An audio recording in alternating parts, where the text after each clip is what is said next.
here, trying to burn some time until the season starts. Hopefully, baseball kicks in soon. But the NFL season looks like it's going to get started on time. You know what? I'm all revved up. I'm ready to go, Jamie, and it's about time we get some baseball or something some type of sports. But you know what? It's great to have the coach, and I want everybody to check him out at trainedinchaos.com, and he's going to explain the whole term chaos, the hit, everything that describes his life. He's a true underdog story. So you know what? Without any further ado, let's get to the coach right now. Let's get Coach Chaos on the other line here tonight. Yeah, let's do it. Hey, Coach. Do we have What's him? going on, guys? Yeah. What's up, Danny Hey. B? I wore this hat for you, Danny B. Oh, you noticed that? I switched it over tonight. I I'm wearing my Yankee hat tonight. I don't have a Giants hat. If I did, I would don it for you. So first of all, congratulations. Thank you. Joining the Giants. It's a big transition for you. 25 years playing college ball, coaching college ball, I should say. So what's it like? What type of transition is this for you? I know it's not a long trip, but you're leaving, let's say, the minor leagues, and now you're into the big leagues. Well, I think you always prepare for everything your entire life. When you get in a situation where you get a chance to be an NFL coach or take another step in a job, whether it's from a managing position to a general managing position, you always got to be prepared. So I prepared for 24 years of college football to put myself in a situation where when it came, I was ready. So the transition, obviously a little bit unique right now. Because of the situation we were in, throughout the country. But it's fine. It was great. I was there for over a month. And then I went down to the combine. I started doing pro days. And once I got done with once the pro days started, the pandemic kind of hit and everybody just kind of went into what is normal now. So that's been challenging, so to speak, but it's not unique by any sense, any means, because everyone else in the country has to do and work from home. So it's challenging to a degree, but you're always ready to step up for the challenge. So. Sure, and I'm sure these players are staying in game shape. They know what they got to do. They're professionals for a reason. It's not easy getting to the next level, so I know they know what to do, and I'm sure you guys are working things out. So let's talk a little bit about your career. You come up from the School of Hard Knocks, a tough neighborhood in Connecticut. You're an East Coast guy. You went to college, a small college, a D2 college in 1992, Clarion U, correct? And you were a safety. You're a safety, and obviously you're a big fella. So I know you weren't running around as a safety at 240 back in the day, were you? No, I wasn't. One thing we used to laugh all the time. Two of my best friends, El Ponder and Rick Giles, were both corners at the time, and also Pat Spann. And they, those guys would cover people. And I was supposed to help them in the deep middle of the field. And so I was up playing run all the time. I'd say, you guys are on your own, man. I'm going for the tackle. So I think I only got 3 career picks, and the rest were like broken up passes because I always went for the hit. Yeah, but speaking of the hit, now this is a moment that defined your life. A lot of stories surrounding it. Some compare it to the 1987 hit in Miami. I think Michael Irvin had something to do with that. But you guys were having a tough season. This was a motivating factor in your life. You want to talk about that hit? We discussed it a little bit ago, but why don't you let the audience hear about the hit? Well, basically, we're playing Indiana University of Pennsylvania in the championship game for the Pennsylvania State Athletic Conference championship game. It'd been a long time since Clarion had beat IUP, and we were kind of always like, they were always the intimidating factor, right? So like you playing IUP, it was like the equivalent of playing Penn State in our eyes, So, okay, fair enough. So, prior to that game or pre-game, IUP kind of came across the line, kind of jarred back and forth with us. I went in the locker room and I was pretty emotional, with the guys. And I think some tears were coming out my eyes. And I said, we're going to get these guys today. We're going to get these guys no matter what. You guys can count on me. And there's a situation where it's 4th down. We're playing really, really hard. And, we're going back and forth. It's a great college football game. It was six to 10,000 fans. You got me I'm ready to play. Come on, go. Get me going. Come on. And so Jamone Smith from Harrisburg, who's a really, really good guy, unbelievable football player, 6'6", came over the middle, they threw him the ball, and I was sitting there. I was waiting, and I took off, and I knew he was going to drop the ball because he was bobbling it. And I was like, I'm going for the hit anyway. I decided that day that I was going to take control of the situation. So I went for the hit, and I said, win, lose, or draw. I'm either going to knock this guy out or he's going to miraculously catch this ball. I'm going to get a penalty. I've been thrown out of every game at every level for that hit. It was definitely targeting. So it was today you'd be doing like a 3-game suspension for something like that if that happened today. I showed that to my players from Penn State, and they were like, "Coach, you're out of the game." I said, "Yeah, you know what, guys, you're right." You know what? Not for nothing. I'm in the Lehigh Valley here, and a lot of my friends, the local guys, all Penn State fans, they love you, man. They're sad to see you go, but they're happy that you got a shot with the Giants. And I know the Giants fans are excited to have you. Yeah. Coach, let's talk about chaos. I mean, you have this product, this fitness apparel, but it's about motivation. And right now, a lot of people need some motivation, Coach. We're getting all types of messages here as I'm talking to you. Let me get rid of that here. Yeah, don't worry about that. But let's talk about chaos and let's inspire these people right now. Well, first of all, I got to give a shout out to the man from Lehigh Valley himself, Saquon Barkley. That's him in high school. And that's myself and Coach Franklin at his game right there. So somebody shot that picture over and somehow sent it to us on the internet. I actually had a bald head in that picture for you, Danny. But there you go. Hats off to you, Coach. Freshly shaven for you. Smooth. But the whole thing about chaos and the brand of chaos, I kind of lived my life with great passion, and I sat back with a couple of my college roommates and teammates, Danny Youssef of Day Vision and Bernard Johnson of Design Junkies, and we just kept having this idea. They're like, why don't we take your livelihood to like apparel? I'm like, we just kind of you're laughing about it. You're sitting over having a couple popsicles or whatever, just hanging out, and you're like, yeah, sure. We're really not going to do this. And then we just decided one day to do it, to try to bring to life the passion that I feel like I bring to the world. Like I wake up every day with a passion. I wake up every day with a great smile, knowing that I'm blessed to have this day, and that hopefully I can affect lives, beyond myself, and put it into a shirt, and not necessarily just a workout apparel, but more so just a way of life. Just trained in the art of chaos. Everyone equates chaos with being bad. This is bad stuff happening. Things are coming from, but actually, it can be a good thing if it's controlled.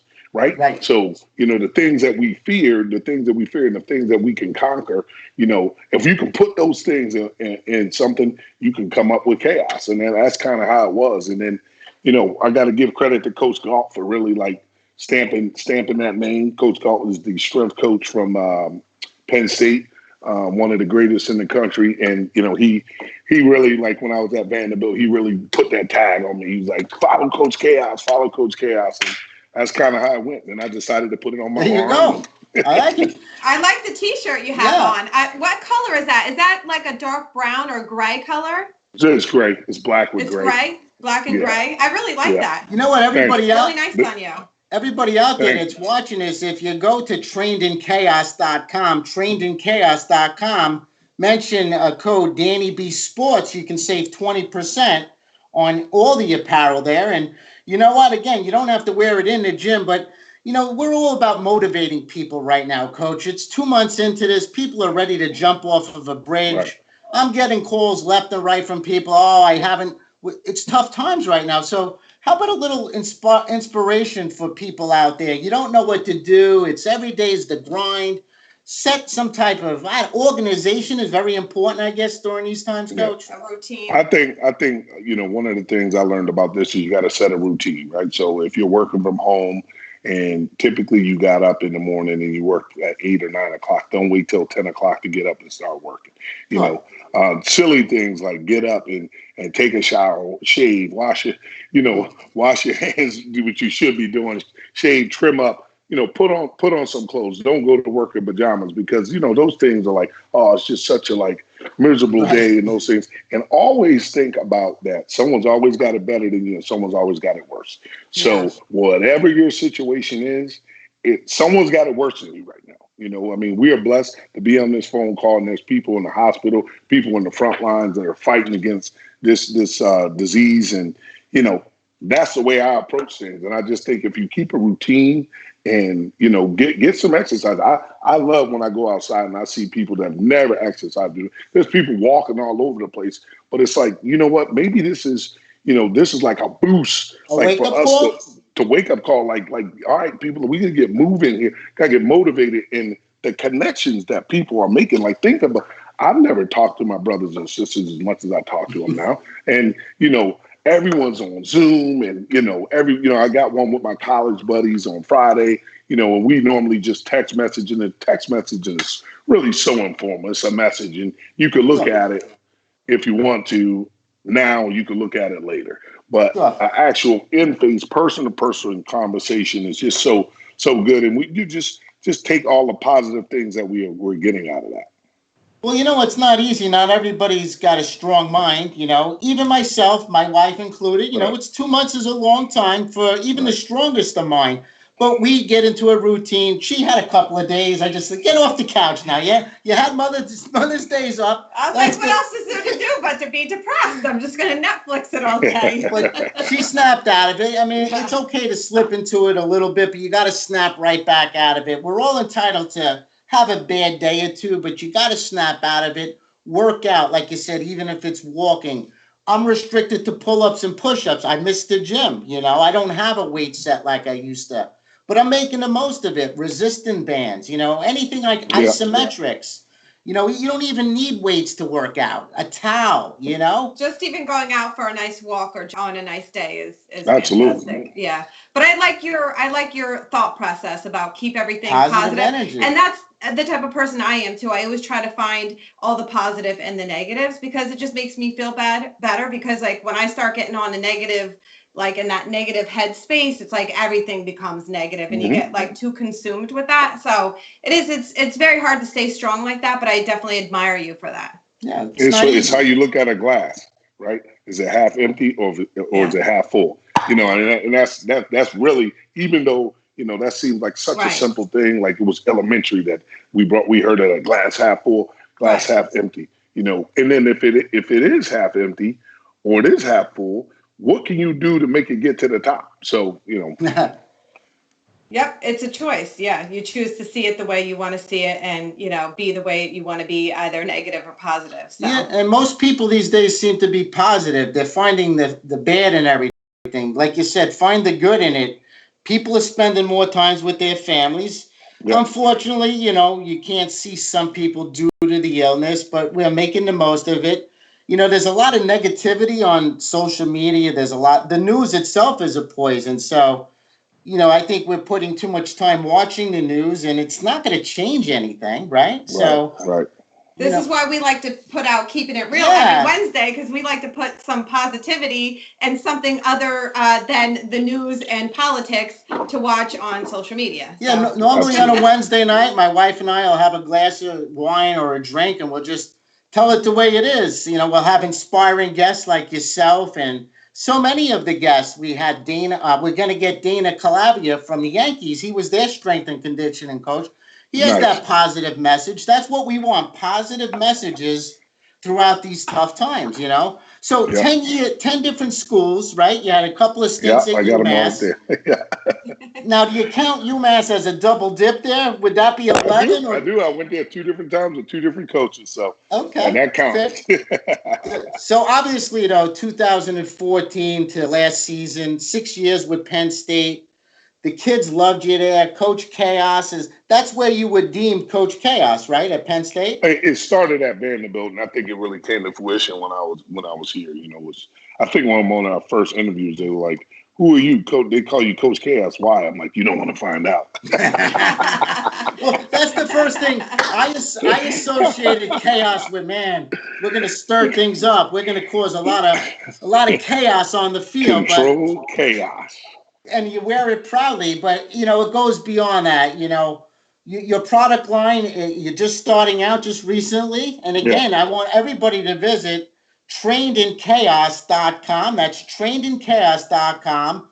mention me, Danny B Sports, 20% off, whether you work out or not, just wear the message. Live it. It's a lifestyle, correct, Coach? Absolutely. It's a lifestyle. You don't have to be a workout fanatic. You just have to, just have these positive vibes. And sometimes just put the shirt on and just say, okay, I'm going to be real positive today, because someone's going to read that. And there'll be an underlying story to it. Like, what does that mean? The trainingchaos.com. So that'd be really cool. Yeah. So what's next for the coach after this? I know you're just getting started. I know you gotta be anticipating getting going. And right now, you're on lockdown, but you're still doing your job. Like a lot of people from home. But what do you see down the road for Coach Chaos? You're talking motivational speaking, working on your product apparel, your product line. Well, the product thing is awesome. I kind of just something that I do on the side. I really, really embrace it, love it. I'm a football coach first, obviously. It's given me the opportunity to reach out to multiple charities. Like the whole Wild Dogs thing when I was at Penn State. We donated multiple turkeys every year. We called it Sacks for Hunger. And I think 3 years in a row, what we did was we doubled it. So we had like 45 sacks, 46 sacks. We doubled it. And then we raised money to get 100. We fed people at the local food bank.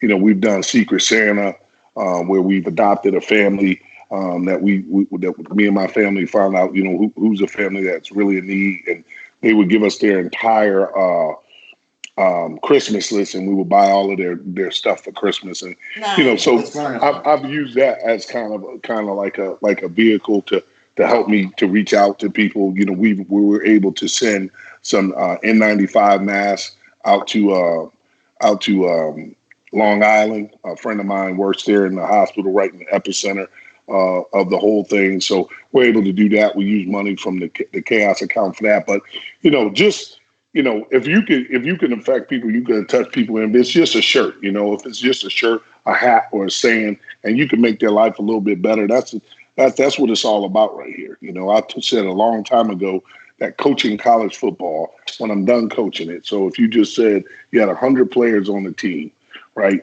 a year, 100 to 125, and you were able to work for 35 to 40 years, you would have affected or had contact with somewhere between 3,500 and 4,000 people. Wow. I mean, not a lot of people can say that they've done that. And I'm not saying I'm not patting myself on the back. No, I get it. This is a profession I chose. Yeah. And, listen, no, I'm saying that's inspiring. And, you come from a tough part of town, too. You didn't grow up easy. You have your own story, like many of us, me included. I got knocked down many times, got back on my horse. A lot of people tend to give up easy, especially during times of crisis, like right now. A lot of people don't know what to do. They're in peril financially, mentally.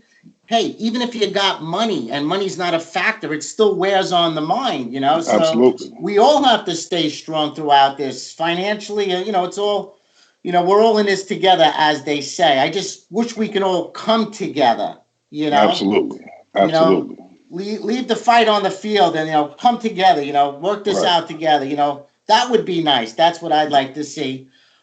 So out of all the schools, obviously Penn State, 6 years was your longest term, but what's your best memory? Something that you want to share that always, besides the hit, is there a certain story back at Vanderbilt, even Shippensburg, a small college? Yeah. I mean, I probably Holy got Cross. stories.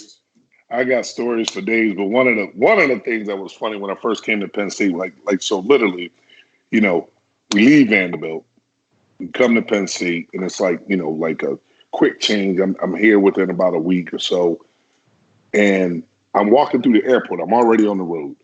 I'm walking through the airport with a Penn State shirt on. Here I'm proud, Northeast guy. I got a Penn State shirt on the rest. I'm walking through the airport, and someone yells at me. They go, "We are." They go, "We are." And I look at them, I kind of give them a thumbs up. And they said it again. They said, "No, we are." I was like, thumbs up. So I went to one of the other assistant coaches. I go, what was that all about? They're like, "No, if they say we are, you got to say Penn State." Penn State, yes. So that was like eye-opening for me. Like, I was like, oh, okay, I got to get my stuff together. So that's when I did some history searching, just the whole how it came with Wally Triplett and all that stuff. And then, it was a lot more powerful to me, then when I got that. But, I was just like, that was definitely. You were baffled for a second. Baffled and embarrassed. Here it is, D-line coach at Penn State, and I don't even know what the chant is. I don't know what the story is behind that, but I do know a lot of people that love Penn State around here, and I see that even on their social medias, like, we are, and then somebody will write under there Penn State. So I don't know what the backstory is of that, but I did even know that. Every school has their little story. Yeah. In the military, they say airborne, you respond all the way. So, that's the response. If somebody says airborne, you say all the way. It's a little chant. Yeah. So, no, I'm sure there's stories you can't talk about, too. I'm sure you've seen a lot over the year. You've coached some great players over the years. But now you're here at the big stage. That's got to be exciting. It's, what, a 4-hour trip from Happy Valley to MetLife Stadium? Yeah, 3.5. Yeah, because we just left Weehawken ourselves, and we're sitting here in Easton, Pennsylvania. We're a rock throw. Yeah. I know that we discussed this. I've been a Cowboy fan since day one, and but I always do root for the Giants, and I hope you guys have a good year. And I'm sure you're going to turn things around and cause some chaos on that field there, Coach. Hey, I'm going to go coach as hard as I can. No predictions. Coach as hard as I can. Be there for my guys and be there for the fans. Now, you know what, though? You're bringing this name with you. Is it going to carry over, Coach Chaos, at the big level? Are they going to continue to call you Coach Chaos? Oh, well, I hope so. I got a tattoo on my arm. I really so, whether they want to call me that or not, I'm going to go by that. Now, is it going to be challenging? I mean, you coached kids for years. Now you're coaching men now. Is it that much of a difference for you, Coach?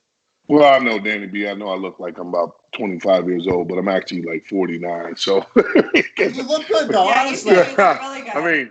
No, I don't know. These guys are just like the guys I had in college. They're just professionals. I mean, I think the oldest guy in my room is like 26 years old. When, I'm not worried about that at all. Good. Good.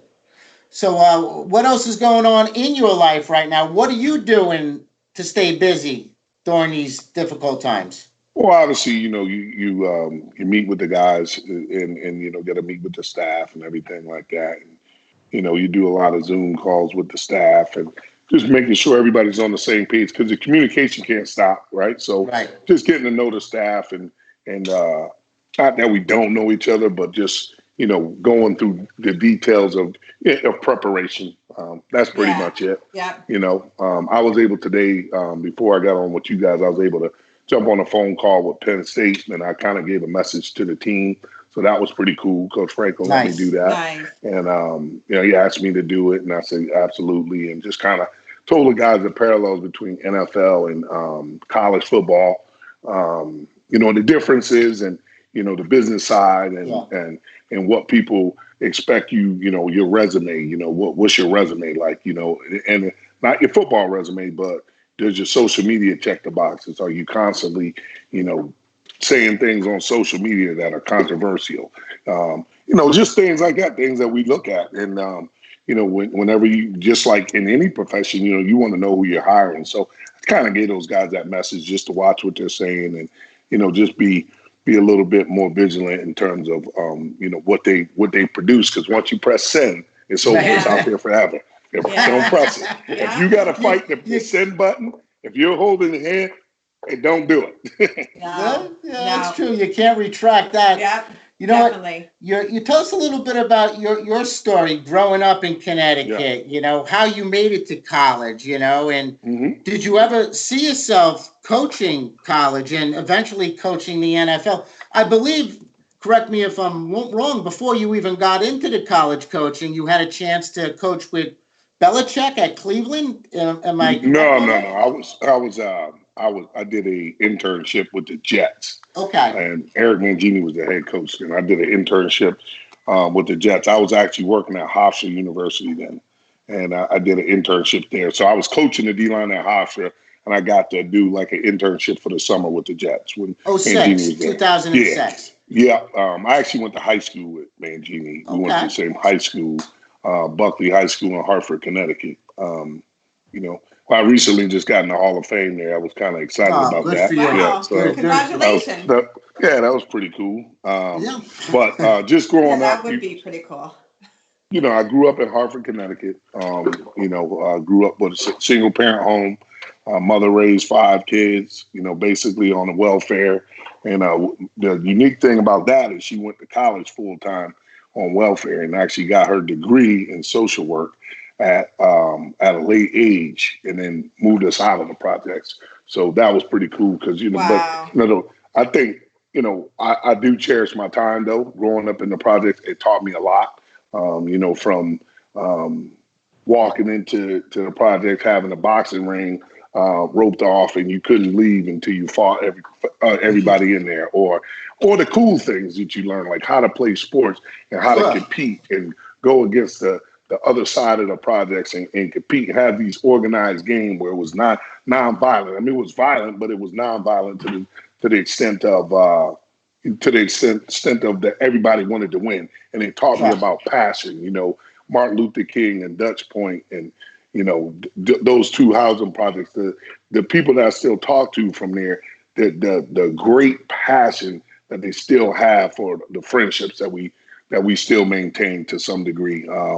It taught me a lot of life lessons. I always said, and people laughed, I said, the biggest game for me growing up was not Penn State, Ohio State. It was this side of the projects versus that side in football, and I was kind of like advanced. So I would be the quarterback and I had like a passing tree. And so we were calling out. So I feel like I invented the hurry up offense because we had a passing tree and I would call out numbers, 7, 6, 5, 4, and we would set go. And we're 4 wides, dinging the ball. So yeah, I invented the running sheet, I guess. So many great athletes in the projects, not for nothing. Yeah. Like you said, not everything negative comes from the projects. No, absolutely, absolutely. You got your mother's work habits, though, obviously. She got you out of the projects, so she taught you something, so I'm sure you're grateful for that. Is your mom still with us, Sean? Yeah, 80 degrees, kicking it. Good for her. She occasionally still wants to smoke a cigar with me, which is hilarious. But, sister, one of my sisters is a lawyer. Beautiful. My brother's a teacher. My other sister's a reverend. So I got a lot of family that was successful. I grew up without a dad. My dad actually played at Michigan State, played football at DeWitt Clinton in the Bronx, New York. And he was really good friends with Kareem Abdul-Jabbar. So when I hear, I get a lot of backstories from his friends because we really didn't know each other. We actually rekindled our relationship years after he got out of prison. We rekindled our relationship before he passed, and I made connection, and we were supposed to get together. We're going to play Michigan one year, and we were supposed to get together at the Michigan game after the game. And then that summer he passed, but we made peace and everything like that. And then I found out that I have another sister and another brother. Well, I actually have 2 other sisters that I knew my other sister, but I have another sister that I just, a sister named Julie that I started a relationship with basically, about 7 or 8 years ago. So, nice. Now another side of the family. And so again, taking something that could have been negative into like a positive, right? Beautiful. So that's reality show. This is a reality show you got here. I'm sensing a reality show. Chaos reality, Right.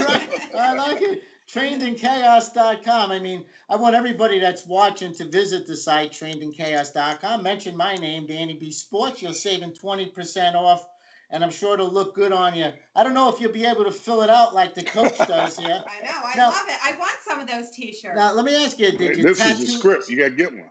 I love it. We're waiting in the mail. I know the mail's still on time here. We got to get one. Hey, did you tat your mom up? Does your mom have a chaos tat? No. I got tattoos all over. Chaos tat. You should have mom on you somewhere, though. No. A teardrop. Put a teardrop. No tear. The little hinge, right? The hinge. Yeah, I've been around the block myself. Jamie grew up in the projects. We both grew up without a dad in our life, so we can definitely relate to your story. I did not grow up in the projects, but believe me, I had a very rough upbringing. Been through a lot, and I never gave up. I guess that's a message that we want to share with everybody out there. Again, this show is normally keeping it real on a Wednesday night, but I wanted to have you on tonight and dedicate this time to you, Coach, because I feel it's important that we send positive messages. Because if you watch the news, whether it's Channel 4, Channel 5, you're torn. It's not good. It's a poison. Tear away from that. Watch positive stuff. We had a guest on a couple of weeks ago from a boxing background. Round 14, life. Same thing. The 14th round, you're fighting for your life. You get knocked down like Rocky did. You got to get back up on your feet. So most of the guests on the show have had inspiring stories. And that's why we started this podcast on a Wednesday night, to break it up and maybe enlighten some people, make them laugh a little bit. And again, normally we have a cocktail. I got tea tonight. I don't want to slur my words to you, Coach. We're going tea and aqua tonight. But you know what? When we started talking a couple of days ago, I said, this is a guy that's going to do it. I just got a good feeling about you. I think the New York fans are going to embrace you. It's not easily, you did well in Penn State, but now you're at the big level. And I'm sure the Giants and their fans, they're going to love you or hate you, one of the above. You can count on that. But I think they're going to love you. But let me tell you this, they are loyal fans. I grew up outside of Giants Stadium as a Cowboy fan, and I had my share of fights. But I've always rooted for them. If they're not playing Cowboys, I'm always rooting for them. I respected Eli Manning. It was sad to see him go. But I do think the Giants have a bright future, and for me, we play each other the last game of the season, I believe. The last regular season game we face off. So maybe that'll mean something for both teams, hopefully so. I'm going to come down on the field. If I see you, give you a real big hug, take your cowboy hat off, put a Giant hat on, we'll be ready to go. Actually, I was going to bust a little chops tonight. I have a Troy Aikman signed jersey. I have a cowboy hat. I said, don't you dare do that to him. Were you a Cowboy? Were you a Giant fan growing up? Well, yeah, I like the Giants, but I will tell you that, growing up, like my family was Cowboy fans, so it was, but you always rooted for the local team, but my family grew up Cowboy fans. So they're all, I basically told them that they're not allowed to come to any game with the wrong blue on. So, they're all talking about tickets, and I'm like, well, you're not getting a ticket from me if you're not coming in with the right apparel. So exactly. Well, that could be dangerous as well too. Catch them on the right. Catch them. Yeah. You don't want to do that. I know as a Cowboy fan, I don't dare walk into Philadelphia with a Cowboy shirt on. No. That's like suicide. You don't want to do that. I love football. I love baseball. I love all sports, and it's something that I think keeps us together. And once the fans start seeing sports back in our life, it'll start changing the tone of things, Coach. Football's scheduled on time, the 10th of September. Giants open up on a Monday against Pittsburgh, one of those double headers on a Monday night that they started several years ago. That would be on September 14th at home. So your first game will be at home. Are you going to be living in the area? Are you going to be commuting? Are you set up in New Jersey or New York? Where they have you hooked up? Well, we're actually closing on the house. Nice. We're closing on the house this week via the internet because we not all. But and then we're moving to New Jersey. Yep, we'll be living in Bergen County. So we're excited about that. Nice. You got young kids? I got a daughter. Yep, Alicia, 16. Yep. So she's a heck of an athlete, so Bergen County will be getting there. I don't make predictions, but I'm just saying they're gonna have a pretty good athlete coming there. So, you a Cowboy fan, Coach? Is she a Cowboy? Nah, she's a Penn State fan. She loves the Mets and the Yankees, though. Actually, one of her family friends gave me this. We've known him a long time. Frank Liucci made this for me. So he gave me he's a New York City detective.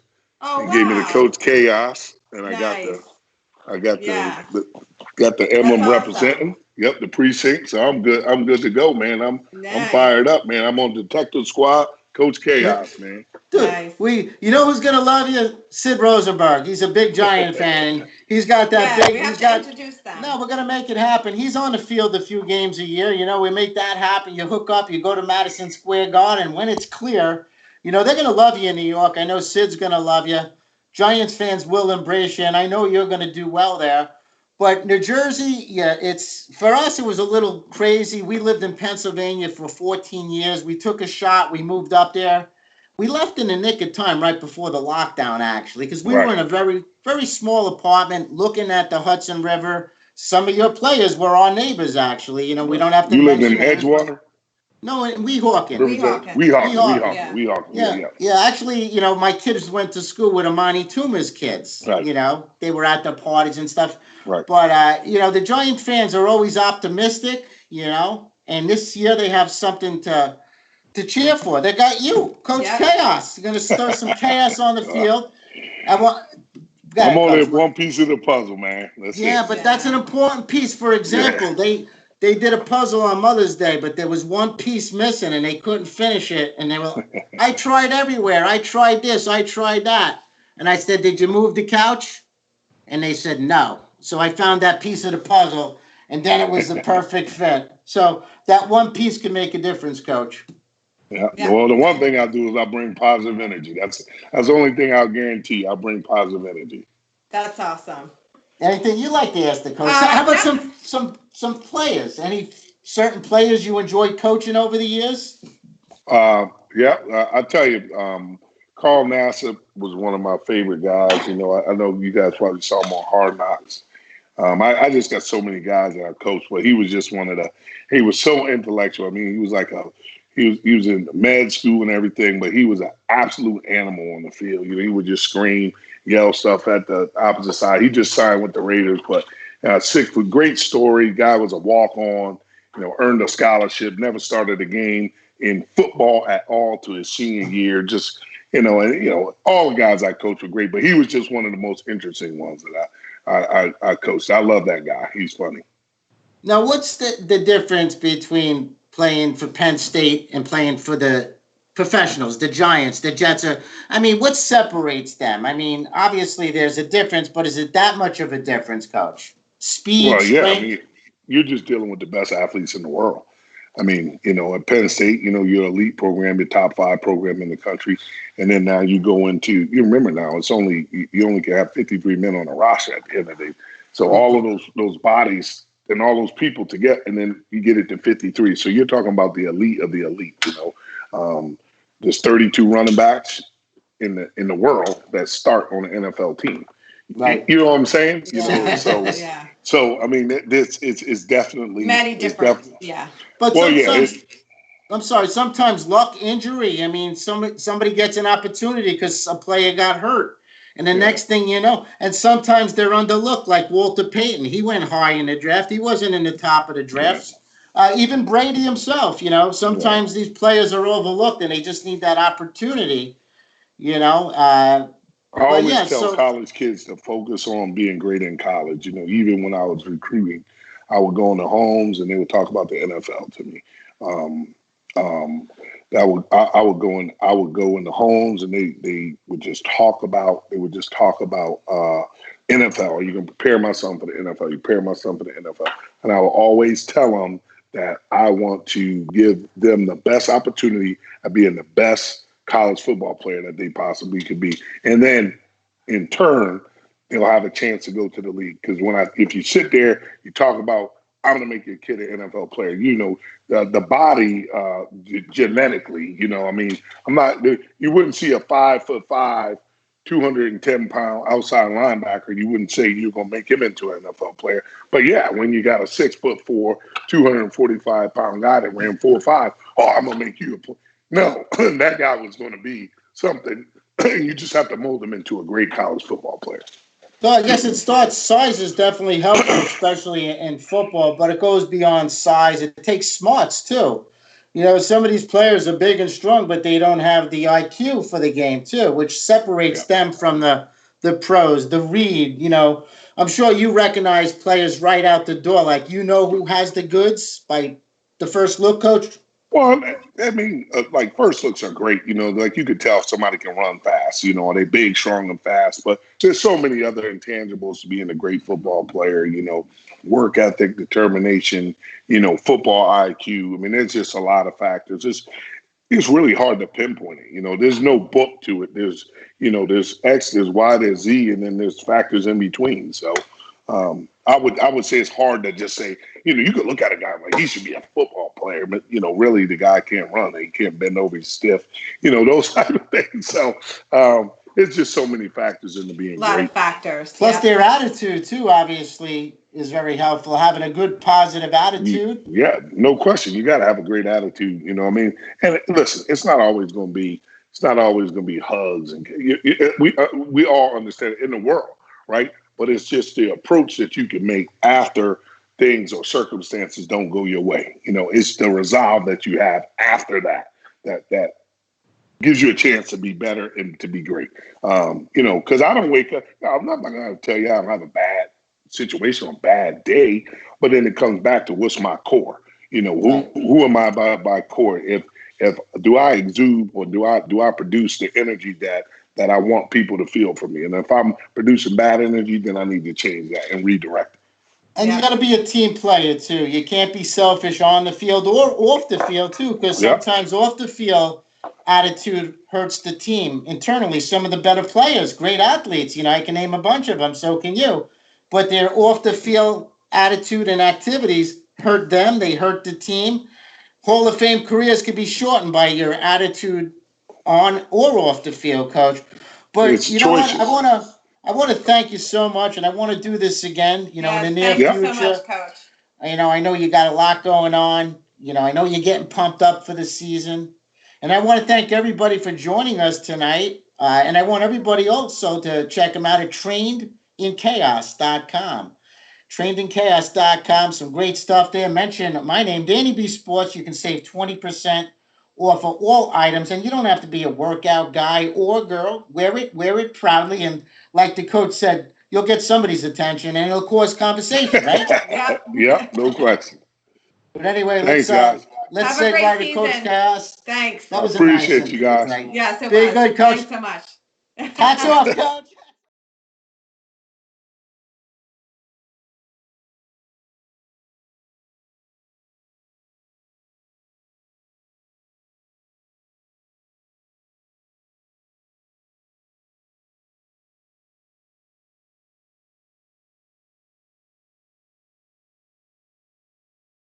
I was ready to call the show Keeping It Real. I was ready to call it Inside the Numbers, but, it's the Danny B Sports Network. Takes you all to the same place anyway, dbwins.com. You can catch a copy of this show, a replay, audio, and I'm sure the replays will be on Twitter, Facebook, Instagram, etc. But before I end the show, I wanted to thank Coach Spencer, Coach Chaos, for spending time with us, and remember to check them out at trainedinchaos.com. Jay, any closing words tonight? Nope, just keep it real, guys. Thanks for joining us. We'll be back at you next Wednesday, 6 o'clock sharp. We're out.